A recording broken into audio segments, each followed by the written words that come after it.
Un poquito vamos a retomar y vamos a ver cómo seguimos. Ayer tuvimos la presentación de la tarea 1, que estaba dividida en dos partes, la parte de teoría y la representación interna. Vamos a empezar, con Gustavo, el proceso de corrección. Vamos a tratar de que no se dilate demasiado, pero fueron 50 entregas y eso nos va a llevar algún tiempito. Las notificaciones, a medida que se vayan corrigiendo, ustedes ya deberían recibirlas. La metodología para corregirlo va a ser similar. Vamos a ir dejando observaciones o comentarios en los PDF que hay en las tareas, además de la nota que se le asigna. Para la semana que viene, la idea es también tener una tarea con nota que va a ser, un ejercicio de práctica. Ustedes van a tener que desarrollar, algún algoritmo. La fecha en la cual la van a tener que entregar, la estamos viendo, la tenemos que terminar de resolver todavía. Posiblemente se publique mañana, más tardar, el jueves, y ahí también va a estar, definida la fecha. Bueno, ahí vamos a tener que trabajar, va a ser un contenido similar a lo que es un parcial, casi como un parcial 2, un poco menos, pero va a ser unas complejidad similar a lo que fue la tarea en la cual se le pedía el ejercicio 16 de la práctica 3 en el curso regular para los que venían haciendo los mismos. O para el que uno recursa y no estaba, anotado, como ejercicio se tomó la práctica 3, el ejercicio 15 o 16. Acá vamos a tener un ejercicio, similar. Bueno, ¿qué vimos en la última clase? Empezamos a ver, o vimos unos usos especiales de las variables, sabiendo que son variables comunes, que yo las declaro sin ninguna otro tipo de etiqueta especial. Van a ser variables de tipo entero o real, dependiendo del caso. En estos casos no tienen ningún otro identificador, pero su uso los hace tan especiales como para recibir un nombre determinado. Acumuladores, contadores, promedios, porcentajes, máximos y mínimos. Y hoy vamos a empezar a ver un poquito más la aplicación de este tipo de usos de las variables que vimos en forma, muy teórica la semana pasada, y que sé que por ahí es un poco pesado y un poco aburrido. Un repaso rápido de cómo se dio esto. Bueno, vimos que en el caso de los acumuladores, por ejemplo, con la estructura era, con la variable que yo tenía, que va a ser declarada del mismo tipo, en este caso la denominamos variable en nuestro esquema genérico, va a ser del mismo tipo que aquel objeto o número o lo que fuera que yo fuera a sumar. Si yo estoy sumando enteros, va a ser una variable de tipo entero; si estoy sumando reales, va a ser una variable de tipo real. A esa variable se le asignaba un valor inicial dependiendo de a partir de dónde yo tenía que empezar a sumar. Habitualmente a un sumador o acumulador se lo inicializa en 0, porque se asume que estoy arrancando siempre a acumular desde 0, pero puede ser que ese valor varíe dependiendo de la problemática. Como se supone que yo voy a sumar valores que voy a ir ingresando por teclado, y eso es un conjunto de valores que van a ir ingresando, se me supone que voy a hacer dentro de una estructura de repetición. Y acá lo tenemos, escrito sin especificar cuál es la estructura de repetición. Puede ser un para, puede ser un mientras, o puede ser cualquier otra. La cuestión es que hay alguna estructura de repetición, adentro voy a estar leyendo valores y los voy a tener que ir acumulando. Entonces, el proceso de ir acumulando se hace en una línea como la siguiente. Yo voy a tener a la variable a la cual le voy a asignar la variable más el valor. ¿Qué significa esto? Valor es el valor nuevo que yo estoy sumando o que quiero acumular. Va a ir cambiando en función de los valores que yo ingrese por teclado. Va a ir tomando los distintos valores del conjunto. Y acá, a pesar de que veo variable en los dos lados de la asignación, recuerden que su contenido no es lo mismo, porque en realidad están representando instantes distintos de tiempo. En este caso, por ejemplo, la variable que está, o el nombre de variable que está a la izquierda, perdón, a la derecha de la asignación, es el valor previo de la variable, y a la izquierda voy a tener el valor nuevo, el valor proveniente de la suma. Lo que ocurre cuando cuando el procesador llega a ejecutar esta instrucción, es que se le envía al procesador el valor que está almacenado en variable, se le envía también el valor que está en esta variable que voy a acumular, se almacenan en 2 registros del procesador, se suman en un tercer registro, y eso después vuelve a la memoria y se asigna a la misma dirección de memoria de la cual salió el valor previo. De manera que si yo tenía el valor de variable 0 y el valor a sumar es 4, lo que voy a tener después de la ejecución de esta instrucción es que en variable ya no tengo más el valor 0, sino que paso a tener el valor 4, que es la suma de esos dos valores. En el pseudocódigo, esto se representa como a suma le asigno 0 y dentro del bucle, de alguna forma, voy a leer una cantidad y a suma le asigno suma más canti. Esta es la forma típica de un acumulador. Además de acumuladores, vimos contadores, que vimos que son un caso particular de los acumuladores en los cuales yo estoy acumulando a un valor constante. Concretamente, yo acumulo en el incremento que voy a tener. Habitualmente, si estoy contando objetos o estoy contando la cantidad de veces que pasé por un bucle, o la cantidad de valores que se ingresaron, o la cantidad de valores que cumplieron cierta condición, ese incremento va a ser 1 normalmente. Puede ser alguno que tenga algún otro valor en algunas circunstancias. La sintaxis o la forma de escribirlo es exactamente lo mismo, pero cuando yo haga o escriba el incremento del acumulador, en lugar de sumarse a un valor variable que se lee por teclado, se le suma 1, o el incremento que fuera. Para el cálculo de promedios, lo que hacíamos, bueno, siempre que yo tengo que calcular un promedio, tengo que hacer dos cosas. Una, acumular los valores que se van ingresando, y además tengo que contarlos, así que es para saber cuántos valores sumé y poder calcular el promedio. El promedio va a ser la suma total dividido la cantidad total de valores que sumé. Para eso aplico los dos conceptos, el sumador o acumulador y el contador.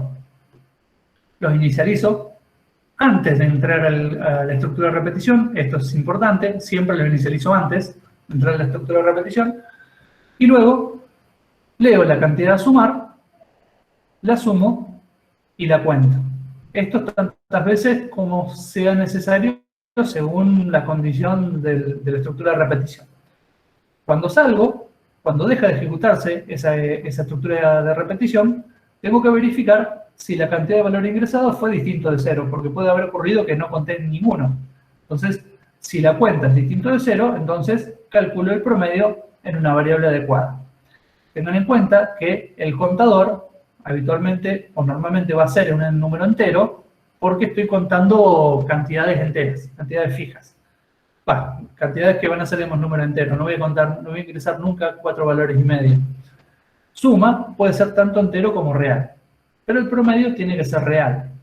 Y bueno, ahí es que ver una cuestión que la variable promedio tiene que ser definida como real para poder almacenar los valores del promedio, ¿sí? Si no, vamos a ver, digamos, después más adelante que hay una cuestión cuando yo hago la división o una división entre dos valores enteros en el caso de C. Eso después lo vamos a ver en forma particular cuando empecemos a trabajar con C. Que va a ser hoy mismo, dicho sea de paso. Para el cálculo de los porcentajes, que es la razón entre un subconjunto y el conjunto al cual pertenece, por ejemplo, si estamos contando, la cantidad de recursantes que hay en el curso de repaso, o la cantidad de ingresantes que hay en el curso de repaso, yo tengo que ir contando dos cosas. Una, la cantidad de alumnos total, y otra, la cantidad de recursantes, o la cantidad de ingresantes, dependiendo de qué es lo que quiera calcular. Entonces yo voy a tener, en este caso, van a ser siempre dos contadores. Uno en el cual voy contando el total del conjunto, y otro en el que voy contando la parcialidad o el subconjunto que me interesa. Los inicializo en 0, y dentro de la estructura de repetición se lee un valor, se incrementa el contador total, y se pregunta por una condición para saber si tengo que incrementar el valor parcial o no. En este caso será una condición determinada que me diga si el alumno es recursante o ingresante. Y de esa manera incremento el contador. Entonces, dentro de esta estructura de repetición, el contador total se incrementa siempre. Pero el contador parcial se incrementa a veces, solamente cuando se cumple esta condición.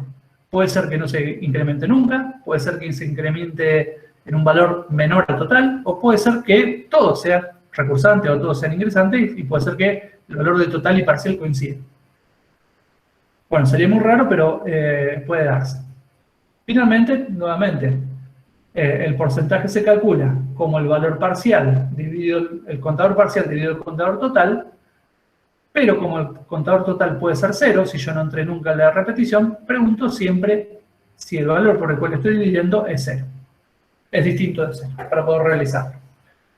Esa razón entre el parcial y el total me va a dar siempre un número menor a 1. Es una relación. Para que eso quede expresado como porcentaje, tengo que multiplicarlo por 100. Si yo tengo, por ejemplo, 50 alumnos y 30 son ingresantes, en ese caso, la razón me va a dar 0,6. Pero el porcentaje es 60%.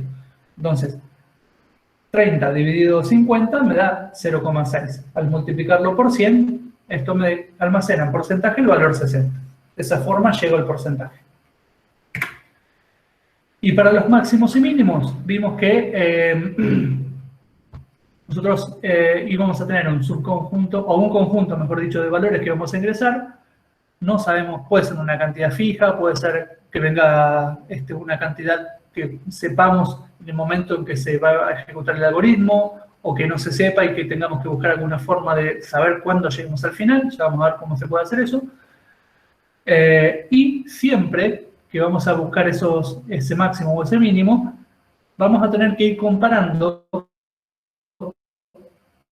lo vemos acá, dentro de la estructura de repetición, el valor leído, vamos a tener que comparar si es mayor a la variable max, donde yo voy a ir almacenando el máximo de ese conjunto. Nosotros podríamos buscar algún valor que me garantice que siempre va a haber un valor más grande. No siempre es posible lograr algo de eso. Entonces lo que se hace es que el primer valor del conjunto de datos va a ser el valor que va a inicializar la variable max. Por eso, antes de entrar en la estructura de repetición, yo leo, en este caso estoy buscando el máximo o la mayor edad dentro de un conjunto de valores, y voy a leer acá la edad, lo voy a guardar en la variable máximo, y luego voy a entrar en un bucle de repetición donde me pregunto, si la edad es mayor al máximo, entonces al max le almaceno la nueva edad. Fin sí, y paso a leer edad. Para leer el siguiente valor del conjunto, ¿no? Esta edad también por ahí puede ser que me dé como la condición de salida. Entonces, cuando esto se ejecuta repetidamente, cada vez que yo ingreso una edad más grande que el máximo que tenía guardado, este valor se va a actualizar en max. Si la edad ingresada es más chica que la edad máxima almacenada previamente, o es igual, esta condición es falsa y por lo tanto no entro. Entonces, este valor no se actualiza. Como resultado, después de leer todas las edades, si estamos buscando, por ejemplo, la mayor edad de todos los que estamos en este conjunto, en este curso, por ejemplo, como resultado voy a tener que al final voy a escribir la edad de Gustavo acá, que es el más grande de este conjunto de seres humanos. Así que lo vamos a encontrar más fácilmente. La peleamos. Ahí nomás. Yo tengo 33, ya lo dije en la clase anterior. Bueno, otra cosa que vimos es el anidamiento de estructuras. En particular vimos un ejemplo con el anidamiento de la estructura SI, que el enunciado decía, dado tres lados de un triángulo, informar si el mismo es equilátero y isósceles o escaleno. Vemos acá que tenemos que tomar una decisión entre tres alternativas. Informar si el triángulo es equilátero, es isósceles o escaleno. Como una estructura de decisión simple, como el sí, me sirve solamente para tomar una decisión entre dos alternativas, yo sé que con un sí solo no me alcanza. Entonces podría ser, las soluciones son, o hago un sí para determinar si es equilátero, y en el caso que lo sea, lo informo. Pongo el fin sí y paso a otra cosa. Hago otro sí para preguntar si es isósceles. Y si lo es, informo, y si no, no hago nada. Y hago otro sí para averiguar si es escaleno, y si lo es, lo informo, y en caso contrario no hago nada. Si los tres lados que yo ingresé corresponden a un triángulo, en alguno de los tres sí entro. Pero las condiciones van a ser complejas, porque en los tres sí tengo que averiguar que los lados del triángulo correspondan a ese triángulo, o cumplen las condiciones de ese tipo de triángulo, pero no la de los otros.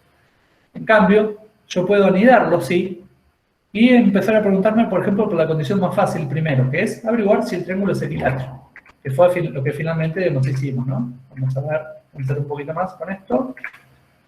Vamos a pasar a la resolución. Nosotros nos habíamos preguntado primero si el triángulo es equilátero. Entonces, preguntamos si A es igual a B y B es igual a C. Entonces escribimos es equilátero. Si yo quedé dentro de esta acción de verdadero, si se cumplió esta condición, el triángulo es equilátero. Pero si voy a la acción de falso, el triángulo puede ser isósceles o puede ser escaleno. ¿Sí? Pero estoy seguro que si estoy acá en la acción de falso, el triángulo definitivamente no es equilátero. Si no, me hubiera quedado acá. Entonces, estando en la acción de falso del sí anterior, yo ahora me puedo preguntar si el triángulo es isósceles o es escaleno. Puedo preguntarme por cualquiera de las dos alternativas. En particular, para saber si el triángulo es isósceles, yo me pregunto si el lado A es igual al lado B, o el lado B es igual al lado C, o el lado A es igual al lado C. Me pregunto si esto es igual a esto, o esto es igual a esto, o esto es igual a esto. Atención, si yo estuviera en un sí aislado, me tendría que preguntar, o esta condición sola no me garantiza que el triángulo sea isósceles. Yo me tendría que preguntar si A es igual a B, y B es distinto de C. De esa forma sí yo garantizo que el triángulo sea isósceles. Acá no tengo que hacerlo, porque un triángulo equilátero, esta condición de A igual a B la cumple. También cumple esta y también cumple esta. Así que por eso tendría que agregarle la opción de que el lado restante sea distinto. En este caso no tengo que hacerlo, porque yo sé que estoy en la acción de falso de este sí. Entonces sé que el triángulo no es equilátero. Entonces si el triángulo es isósceles y cumple alguna de estas condiciones, sé que el tercer lado no es igual a eso. ¿Sí? Entonces ahí sí escribo es isósceles. Y finalmente, cuando voy a la acción de falso de este sí, ya descarté que el triángulo sea equilátero, también descarté que el triángulo sea isósceles, y la única opción que me queda es que el triángulo sea escaleno. Acá no tengo que preguntar por ninguna condición. Entonces todo me queda mucho más sencillo. ¿Sí? Hay ciertas condiciones que se tienen que cumplir para que yo pueda anidar la estructura. Fíjense que acá, este sí, donde me pregunta si es equilátero, fue el primero que comenzó y es el último que terminó. En la acción de falso, yo arranco con este sí, y antes de que termine el sí anterior, termino este sí. Está completamente contenido o en la acción de falso o en la acción de verdadero. No puede empezar en la acción de verdadero y terminar en la acción de falso, por ejemplo. O no puede empezar en la acción de falso y terminar después del fin sí del sí anterior. ¿Sí? Esto es lo que vamos a repasar acá. ¿Cuáles son, para verlo de una forma más gráfica, cómo es esto de escribir estructuras de control anidadas? Es posible escribir la estructura de control una dentro de la otra en una especie de anidación y puedo anidar muchas estructuras.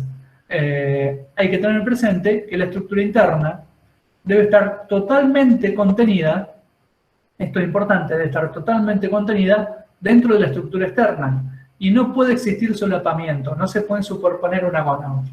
Entonces acá tenemos unos ejemplos en los cuales están planteadas una estructura correcta. Acá suponemos, por ejemplo, una estructura externa, que puede ser un sí, puede ser un repetir para, puede ser un mientras. Y adentro hay dos estructuras de control más. Por ejemplo, un sí acá y un repetir para acá, o un repetir mientras acá. Fíjense que las dos estructuras de control internas, en este caso empieza una y termina. Luego empieza la otra y termina. Entre sí no se solapan. Tampoco se solapan con la estructura externa. Están las dos íntegramente contenidas en esta, la estructura externa, y a su vez no se solapan entre sí. Y no están contenidas entre sí.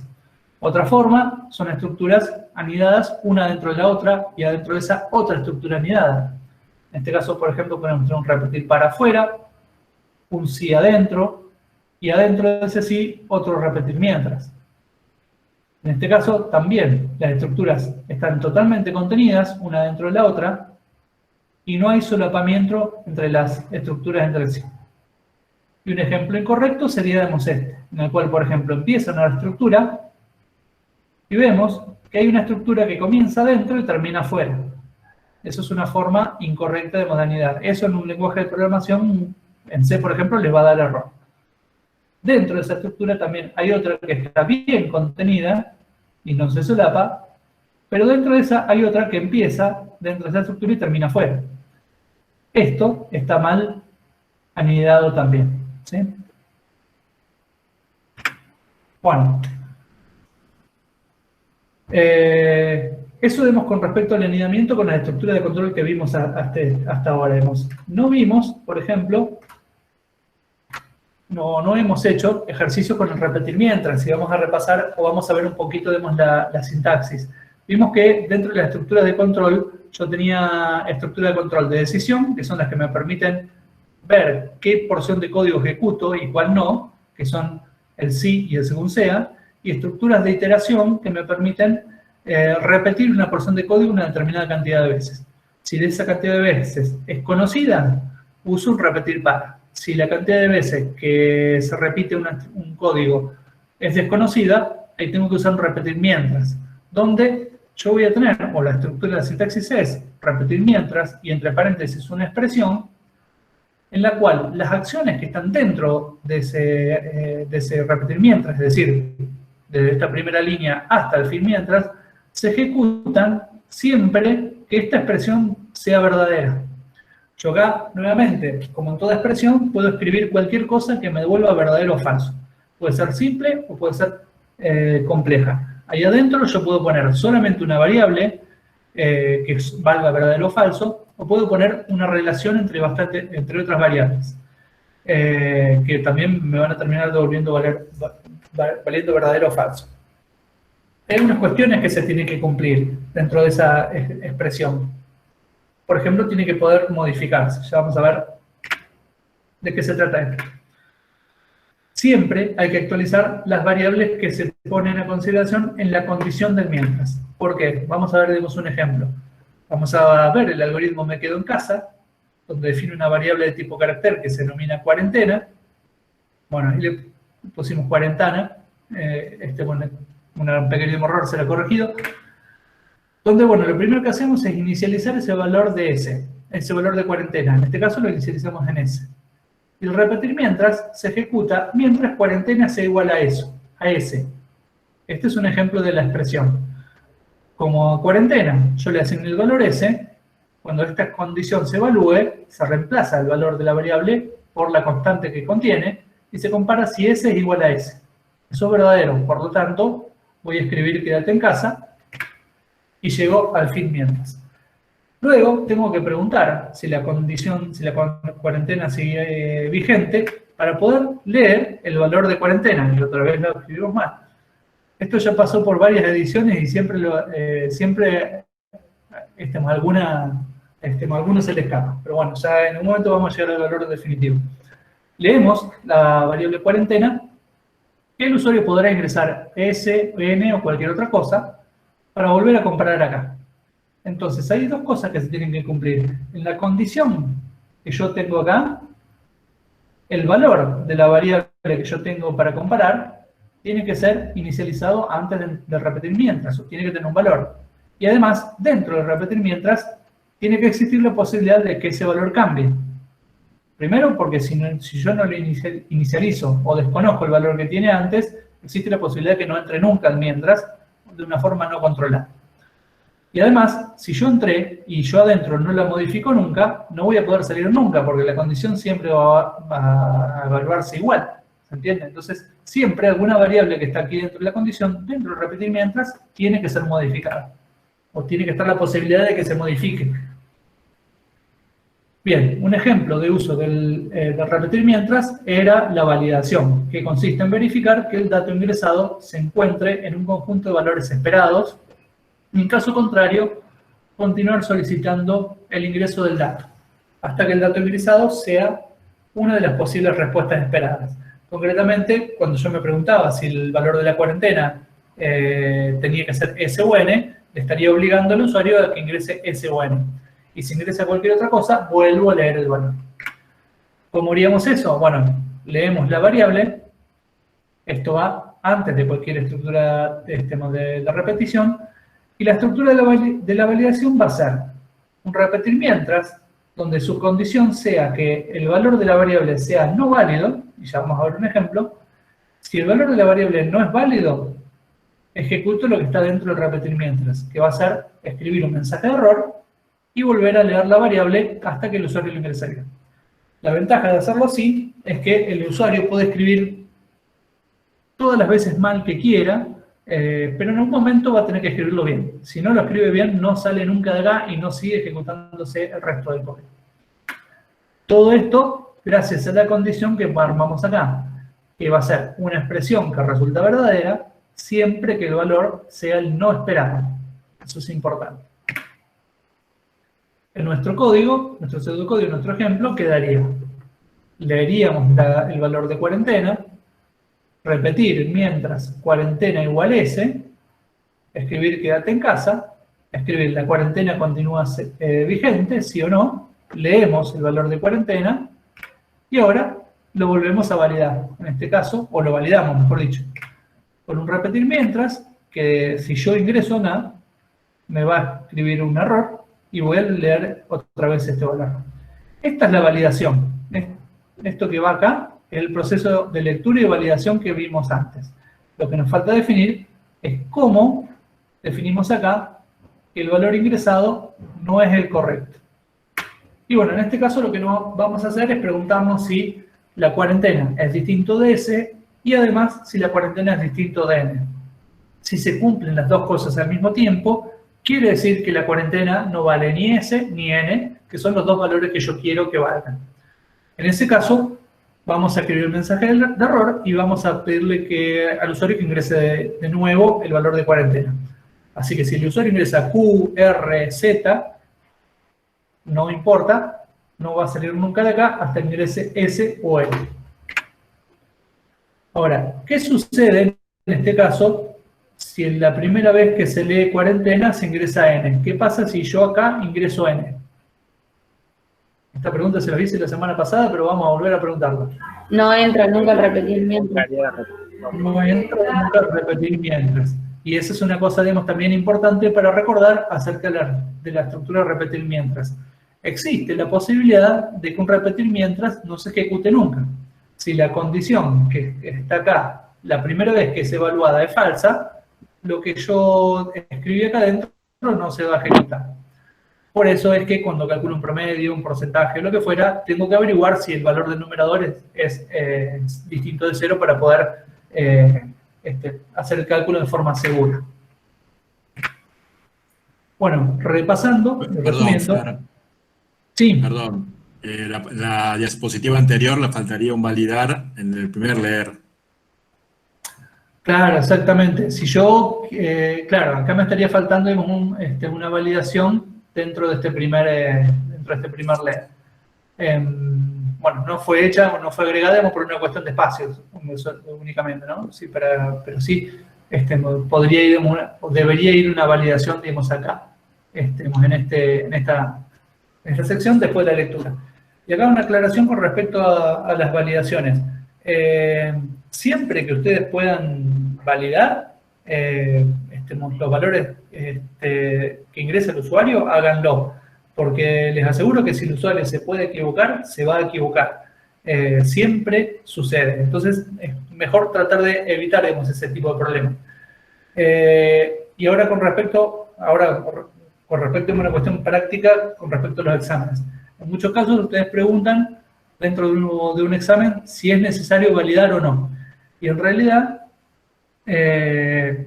si el examen no te dice que hay que validar el valor de entrada, podrías no validarlo. Pasa por una cuestión de que manejes el tiempo cuando estás haciendo el examen. Si ves que estás más o menos holgado, validar. Si te está complicando o necesitas tiempo para pensar el resto del algoritmo, y bueno, en ese caso no valides y dejarlo para ver si lo podés agregar después. Es un consejo, digamos, por ahí práctico. Pero bueno, ahora, si el algoritmo te dice, si el enunciado te dice que hay que validarlo, hay que validarlo. Ahí no hay elección posible. Profe, ¿qué sería validar? Bueno, validar es asegurarte de que la variable que vos estás leyendo tiene el valor, uno de los valores que vos le pedís. Acá, por ejemplo, yo le estoy diciendo en este escribir que lo que tiene que ingresar es S o N. Ahora, cuando yo hago un leer cuarentena, ¿qué te impide ingresar una Q o ingresar una W o una Z? La respuesta es nada, nada te impide ingresar eso. Entonces, si bien hay un cartel que te dice que tenés que ingresar S o N, si vos ingresás P o ingresás Q o Y, se ingresa ese valor de la variable. Si pasa el gato caminando por el teclado, te escribe cualquier cosa y el valor de la variable va a tener cualquier cosa. Entonces, si vos querés que la variable cuarentena sí o sí valga S o valga N, no podés confiar en el valor ingresado por teclado. Tenés que asegurarte vos de alguna forma que el valor de la variable va a tener el valor que vos querés, o alguno de los valores que vos querés. Eso se logra con esta porción de código, esta repetir mientras. Yo la primera lectura no tengo control sobre eso. El usuario puede ingresar cualquier cosa. Pero con esta repetir mientras, yo lo que hago es entrar a esta repetir mientras si la condición que está acá es verdadera. Y yo acá lo que pregunto es si el dato es incorrecto. ¿Sí? Porque si yo ingresé una Q acá, ¿Q es distinto de S? Sí, me da verdadero. ¿Q es distinto de N? Sí, me da verdadero. Y acá tengo que verdadero y verdadero, por lo tanto la condición completa me da verdadero. Y entonces entro. Entonces escribo un mensaje de error, le digo, ingresa S o N, y vuelvo a leer. Acá en esta operación de lectura nuevamente no tengo control sobre lo que escribe el usuario. Puede ingresar cualquier cosa, ingresa W. Bueno, venimos a fin mientras. Volvemos a evaluar la condición acá. ¿W es distinto de S? Sí, verdadero. ¿W es distinto de N? Sí, esto me da verdadero. Verdadero y verdadero me dan verdadero, por lo tanto vuelvo a ingresar. Y así todas las veces que el usuario ingrese algo hasta que por algún motivo o se iluminó y ingresó S. Si el usuario ingresa S, cuando yo evalúo esto, me pregunto, ¿S es distinto de S? Y acá me da falso, porque S no es distinto de S. Y acá me pregunto, ¿S es distinto de N? Y me da verdadero, porque sí, S es distinto de N. Pero como esto me da falso y esto me da verdadero, falso y verdadero me da falso. ¿Sí? Entonces la condición completa es falsa y no vuelvo a ingresar acá. Conclusión, cuando yo esté en esta parte del código o cuando vuelva acá, el valor de la variable cuarentena vale S o vale N. No hay forma de que valga otra cosa. ¿Sí? ¿Se entiende? Profe, Sí. ¿cómo sería la validación para leer cuarentenas ante el principio de todo que dijo el profesor? Exactamente igual. Vos tenés que copiar esto acá, inmediatamente después de la lectura. A ver, vamos a cambiar esto.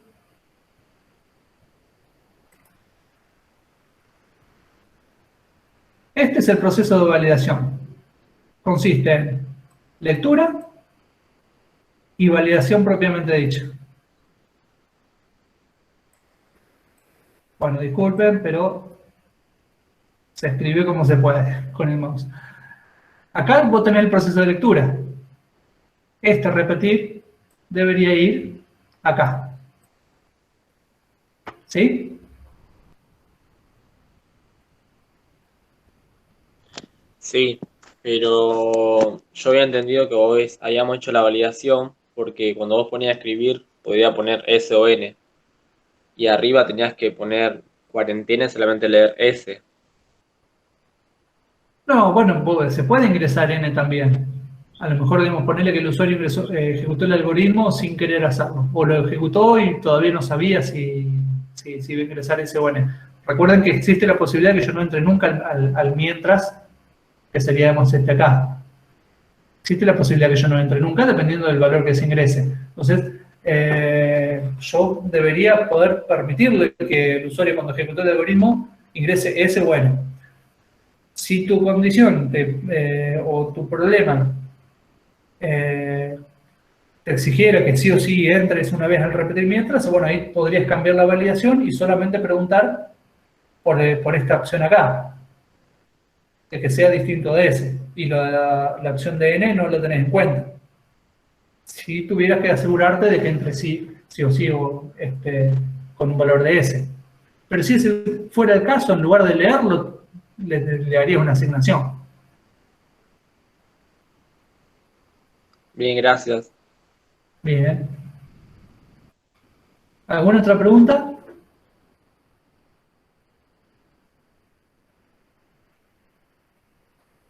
Bueno, continuamos. En caso de que ingrese un número, pasaría lo mismo que si ingresa n o cualquier otro carácter, ¿no?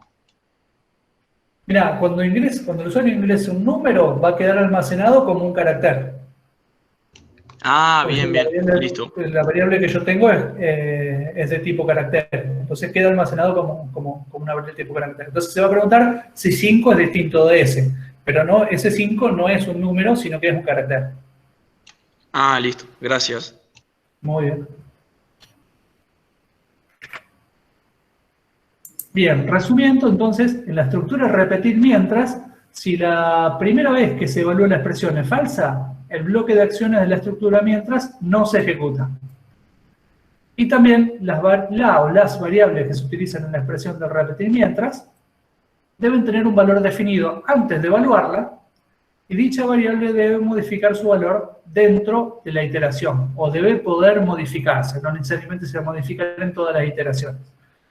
Pero se debe poder modificar, ya que si yo entré y no la modifico nunca salgo de ese repetir mientras. ¿Sí?